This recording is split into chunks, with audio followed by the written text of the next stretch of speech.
हमारी एपिसोड की शुरुआत में हमें दिखाया जाता है कि एक तूफानी टीम बैटल स्टार्ट होने जा रहा है जो कि सिर्फ और सिर्फ 5 बंदों पे मुश्तमिल होता है। ये सारी भी एक टीम है जिसमें अकीरा, यूरी, किरिसाकी, सवातारी और कुमागिरी जो कि जल्दी 2 घंटे बाद स्टार्ट होने जा रहा है। इसी में अकीरा दिल ही दिल में कहने लगता है, मैंने तो समझा था कि अगर ये लोग चाहते हैं कि हम एक दूसरे को मारें तो टीम बैटल तो उसका उलट होगा। अगर हम एक साथ काम कर रहे हैं तो हमें एक दूसरे को अपनी एबिलिटीज भी बतानी होगी। जैसे कि अकीरा की एबिलिटी जो दूसरा बंदा समझेगा वही उसकी एबिलिटी होगी। मगर किरासाकी को लगता होता है कि इसकी तो एबिलिटी कैनन है। इस बात पे वो थोड़ा कंफ्यूज होता है कि मैं इन्हें अपनी एबिलिटी बताऊं या नहीं। जिस सब के बाद उनका दूसरा पार्टनर कहता है अगर हमारे पास वक्त है तो हम कोई प्लान बनाते हैं। जिस पर सवातारी उन्हें अपना नाम बता के अपनी एबिलिटी शो करता है और उसकी एबिलिटी बड़ी बकवास होती है कि वो बटन को रस्सी में बदल सकता होता है। इस पर यूरी को भी ये एबिलिटी काफी लेम लगती है मगर शुरू में तो उसे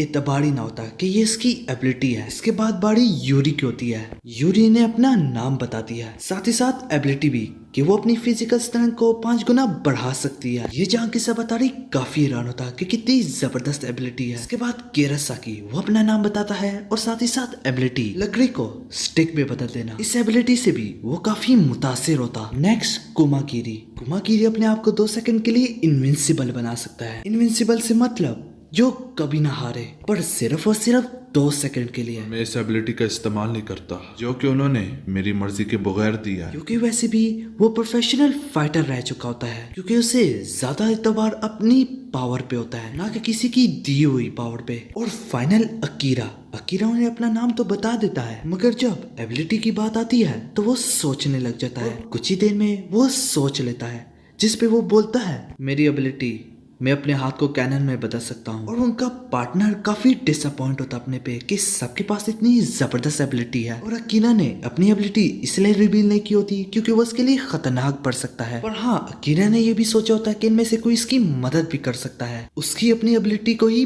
बेहतर तरीके से जानने में। क्योंकि अगर किसी ने उसकी एबिलिटी के बारे में जान लिया और अगर फ्यूचर में उसके साथ फाइट हो गई तो ये बात अकीरा के लिए काफी खतरनाक साबित होगी। इसी वजह से अकीरा अपना मुंह बंद रखता। इसी में अकीरा दिल ही दिल में कहता है किसी को बताऊंगा पर मुझे वो सोच समझ के उसे चुनना होगा।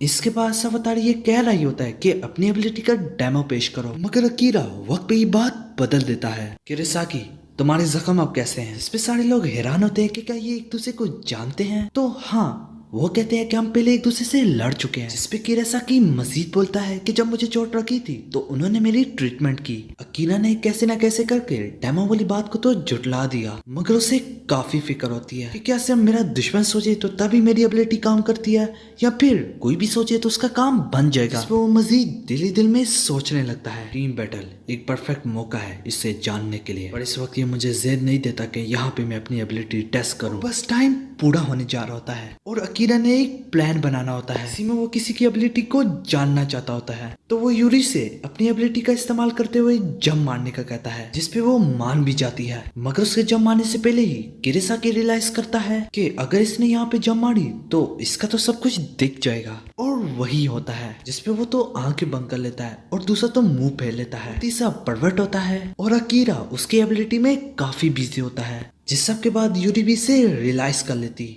जिसपे वो समझती है कि ये मुझे बेवकूफ बना रहा था। इसी में दोनों की काफी धुलाई होती है। इसी में टाइम भी पूरा हो जाता है। इसी में वो सेकंड प्रोग्राम के लिए बढ़ने लग जाते हैं। तभी अकीरा बोलता है मैं तो सिर्फ तुम्हारी एबिलिटी को टेस्ट करना चाह रहा था, क्या तुम्हारे वजन पे इफेक्ट नहीं पड़ता?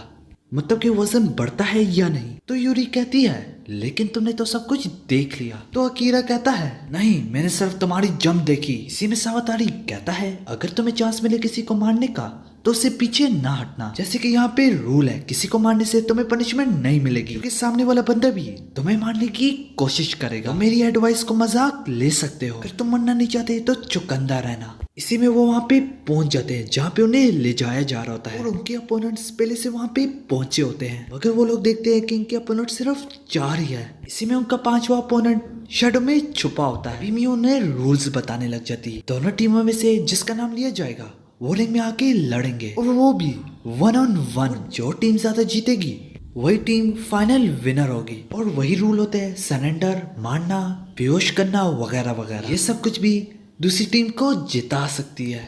इसी में सवातारी और दूसरी तरफ रिंकासी को फाइट करने के लिए बुलाया जाता है। इसी में अकीरा दिली दिल में कहता है, इन्होंने हमें बेवकूफ बनाया, पर असल में ये 1-on-1 फाइट थी। इन्होंने हमें टीम बैटल के नाम से मजबूर कर दिया था कि हम एक दूसरे को अपनी एबिलिटीज बताएं, जिनके साथ हमारी आगे लड़ाई हो सकती है। देखते ही देखते इनका बैटल स्टार्ट हो जाता। इसी में रिंग कहती है, मैं किसी से लड़ नहीं सकती, तो हार मान लो, और मुझे पता भी नहीं अगर मैं हार गई तो मेरे साथ क्या होने जाएगा। मगर सवातारी को उसकी किसी बात पे यकीन ना होता और वो कहता है, मुझे यकीन है तुमने इन कपड़ों के पीछे कुछ जरूर छुपाया हुआ है, या तुम्हें कोई ऐसी एबिलिटी मिली है जिनका कपड़ों के साथ कोई ताल्लुक है। मैं तुम जैसियों को बहुत अच्छे से जानता हूँ। तुम चाह रही थी कि मैं तुम्हें हल्का ले लूं, जिसकी वजह से तुम जीत सकती थी।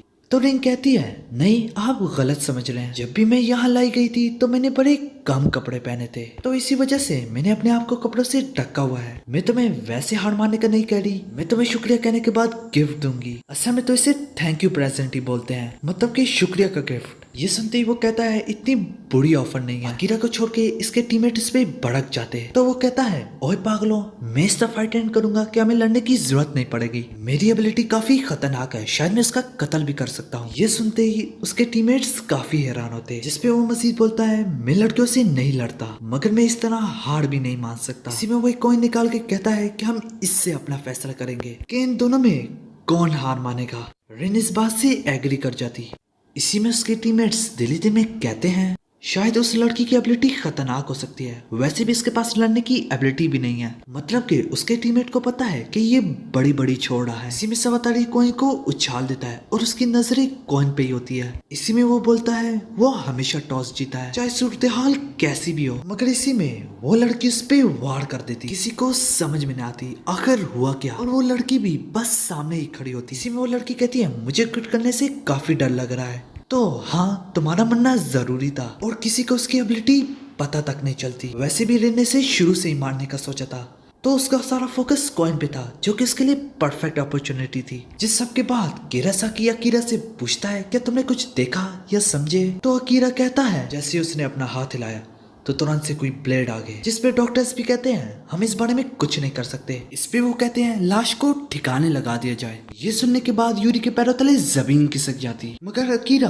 उसे रिंग में एंटर होने से मना कर देता, क्योंकि अकीरा उसके बाकी टीममेट्स को अंदर ही अंदर से पता है कि अभी कुछ नहीं किया जा सकता। इसी में किरासाकी कहता है, बेटा से तो पहले बड़ी बड़ी बातें कर रहा था, पर वक्त आने पे अपनी जान खो बैठा। अगर वो थोड़ा सा भी चुकंद होता उसके खिलाफ, तो आज हमें उसकी एबिलिटी का भी पता चल जाता। क्या पागल है वो। ये सुनते यूरी कहती है, तुम ऐसे कैसे कह सकते हो? इस बात पे कुमागिरी भी यूरी की हार में हाँ मिलाता, जिसपे उनकी लड़ाई आपस में स्टार्ट हो जाती। इसी में अकीरा दिली दिल में कहता है, लगता है सवातारी की मौत का असर हमारी टीम पे गहरा पड़ा है। इनकी लड़ाई दूसरी टीम भी देख रही होती है, और दूसरी तरफ की टीम भी काफी हैरान होती है कि उसने कितनी आसानी से उसका मर्डर कर दिया। तो रिंग कहती है, क्या तुमने सुना नहीं, उसके पास भी ऐसी ही डेडली एबिलिटी थी जो कि मेरी जान तक ले सकती थी। तो इसका मतलब सवातारी की मौत सिर्फ इन पे असर नहीं करी, बल्कि दूसरी टीम पे भी असर करी है। इसी में अकीरा दोबारा से दिली दिल में कहता है, मैं ये बर्दाश्त नहीं कर सकता कि हमारी टीम बिखर जाए। इसी में वो अपने हाथों को जोर से मिलाता है, जिसपे वो अपनी टीम की सारी टेंशन अपनी तरफ ले जाता है और वो इन्हें शांत करने की पूरी कोशिश करता है।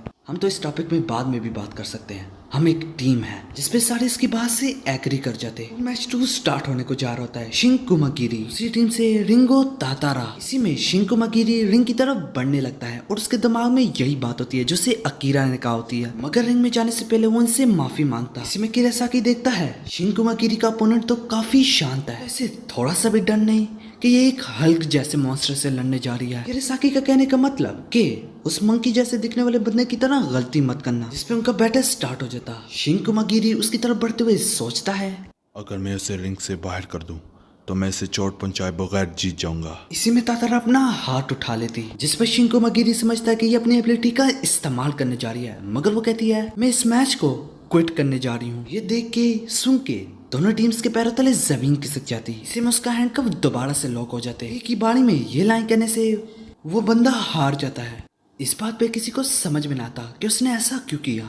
इस पे रिन उससे पूछती है आखिर क्या हुआ, तो तातारा कहती है मैंने उसकी एबिलिटी कॉपी करने की कोशिश की मगर कुछ ना हुआ। तो इसका मतलब तातारा की एबिलिटी थी कि वो किसी की एबिलिटी को कॉपी कर सकती है। तो इस पे वो कहती है मैं इससे नहीं लड़ सकती, मगर साथ ही साथ तातारा की एक कंडीशन होती है जो कि उसकी एबिलिटी को जल्दी से आइडेंटिफाई करना होता है। इस पे रिंग कहती है क्या तुम ये सुनना चाहती हो कि तुमने बेस्ट ट्राई किया अपना, इस पे वो उसका गला पकड़ लेती। इस पे वो कहती है उसे अपनी एबिलिटी तो इस्तेमाल करने देती, इतनी जल्दी क्यों आकर हार मान ली। ये एक टीम बैटल है और मैंने अपना मैच जीत लिया है, फिर भी तुम लोगों के हारने से मुझे आखिर क्यों पनिशमेंट मिले। इसी में उसके टीममेट उसे रोकने की कोशिश करती और वो कहती है हम जरूर अगला मैच जीतेंगे। ये सुनते ही उसे काफी अच्छा लगता और वो छोड़ देती। इस पे वो जोकोमो यिंग का शुक्रिया कहती और उस लड़की की एबिलिटी कॉपी करना, मगर वो आधे से भी कई गुना कम कर सकती है कॉपी। और जब वो कॉपी करने लगती है तो उसे अपने अपोनेंट की एबिलिटी का पता चल जाता है। जबकि शिनकुमागिरी की एबिलिटी होती है कि वो 2 सेकंड तक इनविंसिबल बन सकता है, तो तातारा तो उसके आधे से भी कम कॉपी कर सकती है, तो वो तो टाइम बहुत कम होगा उसका। इसी वजह से उसने क्विट कर दिया और वो काफी खुश होती है कि इन्होंने क्विट का ऑप्शन भी रखा हुआ है। और अगली बारी किरिसाकी वर्सेस जोकोमो यिंग साइको। जाते जाते वो पिंक बालों वाली लड़की उसे कहती है अपना वादा याद रखना। देखते ही देखते मैच स्टार्ट हो जाता है, बल्कि 5 सेकंड भी मुकम्मल हो जाते। स्टार्टिंग में साइकोस पे पहला वार करती, जो कि ये सोच रही होती है कि अगर मैं पहला हमला करूंगी तो मैं जीत जाऊंगी। मगर किरासाकी उसके मार्बल को अपनी स्टिक से दूसरी तरफ फेंक देती। इसी में दूसरी तरफ गिरते ही वो साइज में काफी बड़ा हो जाता। किरा ये देख के हैरान हो जाता। किरासाकी ने उसे कितने जबरदस्त तरीके से ब्लॉक किया, मतलब कि आने से पहले ही उसने एक्सपेक्ट कर रखा था कि इसमें कुछ भी हो सकता है। इसी में किरासाकी लकड़ी को अपनी स्वॉर्ड में बदल देता और किरासाकी की एक कूल लुक हमें देखने को मिलती है। इसी में वो उसकी तरफ बढ़ने लग जाता है। इसी में वो दोबारा से उसी से ही हमला करती, वो उसे दोबारा से ब्लॉक कर लेता। फिर वो 3 मार्बल से हमला करती, देखते देखते वो उससे भी डॉज कर लेता। तभी तुरंत से वो दोबारा से हमला कर देती, जो कि काफी परफेक्ट टाइमिंग होती है, लगने ही वाला होता है, मगर वो इसे अपनी सोर्ड से बड़ी अच्छे से बीच में से काट देता। इसी में किरासाकी की एबिलिटी की हमें मजीद डिटेल बताई जाती है। वो स्टिक को सोर्ड में तो बदल सकता है, मगर साथ ही साथ वो हर चीज को काट भी सकता है। और साइको ये देख के बहुत घबरा जाती कि वो अपनी फाइट में इतने पावरफुल एनिमी से लड़ने का नहीं सोच रही थी। यहाँ पे एपिसोड खत्म हो जाती।